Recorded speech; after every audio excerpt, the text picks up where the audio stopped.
Sosok Denny Suroso alias Muhammad Ramadhani Suroso, dosen Vladiniah Puluhulawa. Denny Suroso pasang badan usai Vladiniah Puluhulawa cekcok dengan ibu bernama Maya Sylvia perihal parkiran di Rumah Sakit Medan. Sosok Denny Suroso yang merupakan dokter spesialis paru turut menjadi sorotan setelah mengunggah klarifikasi Vladiniah Puluhulawa soal kejadian cekcok dengan Maya Sylvia di RSUD Dr. Pirngadi Medan. Dalam video unggahannya, Denny Suroso mengungkapkan bahwa ia membela Vladiniah yang mana merupakan muridnya saat koas.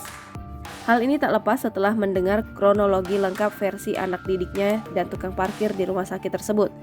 Dr. Muhammad Ramadhani Suroso menyebut dokter muda ini adalah murid terbaiknya. Melansir dari laman LinkedIn, Dr. Muhammad Ramadhani Suroso, MCAT Paru, SPPK, ONK, adalah seorang dokter paru konsultan onkologi, toraks, yang berpraktik di Columbia Asia Hospital Medan. Selain itu, ia juga hingga kini masih menjabat di RSUD Dr. Pirngadi Medan. Beliau dapat membantu layanan konsultasi perihal penyakit paru.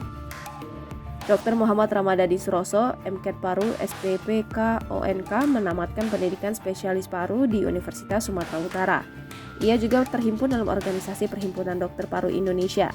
Denny sendiri dikenal sebagai dokter yang kerap berpenampilan nyentrik dan ramah di lingkungannya. Selain itu, Denny Suroso seorang dokter yang cukup aktif menggunakan platform sosial media TikTok.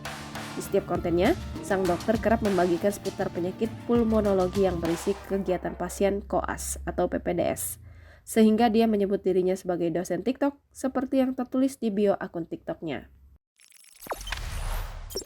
Jangan lupa subscribe, share, komen, dan like ya!